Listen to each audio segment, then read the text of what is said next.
कुशीनगर में बड़े ही धूमधाम से मनाया गया बाबा साहब की 123वीं जयंती। आपको बताते चले कि इस कार्यक्रम में दलीय सीमाओं को तोड़कर सभी दलों के नेताओं ने शिरकत किया। भारतीय संविधान निर्माता तथा दलित और पिछड़े समाज की पहचान दिलाने वाले भारत के शिल्पकार बाबा भीमराव अंबेडकर की 133वीं जयंती बड़े ही धूमधाम से मनाया गया। खबर कुशीनगर जनपद के तमकुही राज रामलीला मैदान से है, जहां सभी दलीय सीमाओं को तोड़ करके लोगों ने बाबा साहब अंबेडकर का जयंती मनाया। आपको बताते चलें कि मुख्य रूप से अमरजीत प्रसाद, रामनाथ भारती, सुरेश यादव, दलन प्रसाद, धर्मेंद्र कुमार आदि की देखरेख में एक भव्य कार्यक्रम का आयोजन किया गया था, जिसके मुख्य अतिथि के रूप में राष्ट्रीय मिशन गायक प्रोफेसर सरोज त्यागी की उपस्थिति प्रमुख रही। वहीं आपको बताते चलें कि सबसे पहले बाबा भीमराव अंबेडकर के चित्र पे माल्यार्पण का कार्यक्रम का शुभारंभ किया गया। इस कार्यक्रम में मुख्य अतिथि के द्वारा संबोधित भाषण में कहा गया कि हमारा दलित समाज दूसरे समाज को बड़ा समझती है, लेकिन यह सच्चाई नहीं है।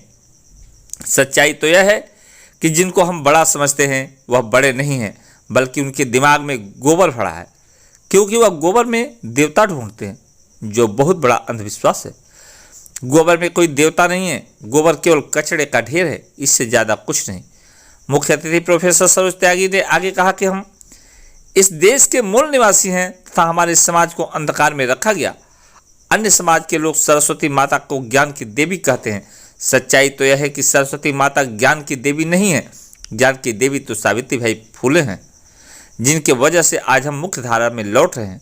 तथा अन्य समाज ने हमारे समाज के पूर्वजों को गुलाम बनाकर रखा था। तथा सच्चाई यह है कि अन्य समाज जो अपने आप को बड़े कहते हैं वह खुद ही बाहरी हैं, मूल निवासी तो हम लोग हैं।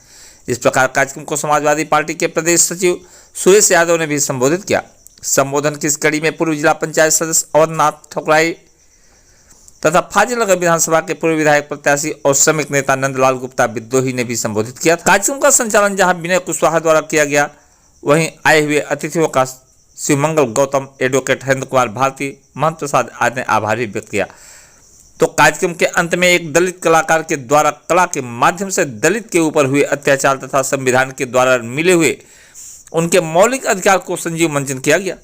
इस कलाकार के मंच को देखकर पांडाल में उपस्थित सभी लोगों ने जोरदार तालियों से और उपहार आदि देकर के इनका मनोबल बढ़ाया। तो जिसे आप भी देख सकते हैं कि किस तरीके से यहाँ पे बाबा साहब अम्बेडकर की जयंती मनाई गई। तो प्रस्तुत है आरके न्यूज टीम की एक खास रिपोर्ट।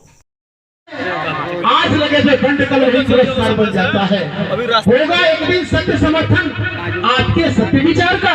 कर्मवीर को फर्क न पड़ता किसी जीत या हार का, किसी जीत या हार का, किसी जीत या हार की चिंता छोड़िए, आप काम करिए, आपका मिशन एक दिन निश्चित सफल होगा। आइए बाबा साहब के मिशन को सफल बनाने के लिए उनके विचार